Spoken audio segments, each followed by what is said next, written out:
Newly leaked documents show international weapons inspectors are hiding reports there was no evidence of a chemical attack in Syria.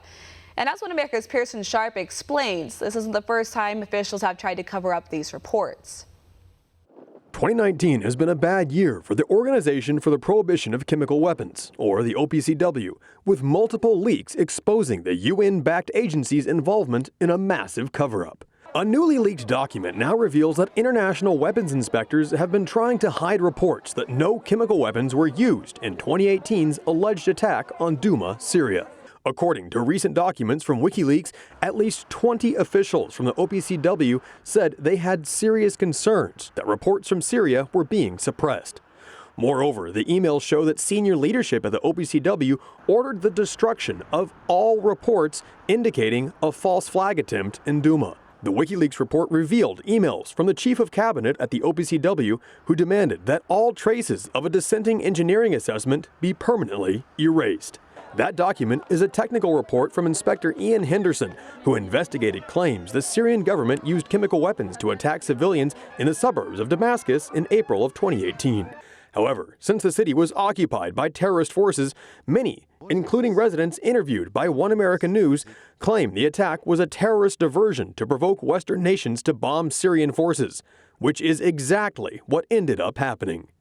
The latest leak also reveals toxicology experts reporting no signs that any of the so-called victims of the attack showed any symptoms of chemical exposure, with one expert saying the entire event may have been a propaganda exercise. This follows more leaked documents from November, when a whistleblower exposed OPCW officials who were doctoring up the report on the alleged chemical attack.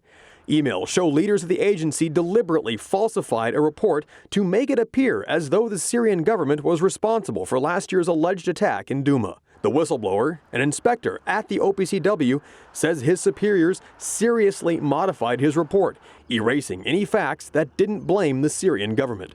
Despite repeated exposure, the mainstream media seems unwilling to report these stories and is even working to actively cover them up. A former Newsweek reporter resigned from the company last week after saying his editors refused to publish his reports questioning the OPCW's findings in Syria. Tariq Haddad disclosed emails with his editors at Newsweek, who accused him of misreporting the event, despite the fact the details were independently confirmed by Reuters. And in May, another leaked document revealed the OPCW was intentionally suppressing engineering reports that showed it was highly unlikely a chemical attack took place in Douma. In an effort to find the truth, One American News actually went to Douma to investigate just days after the alleged attack in April of 2018.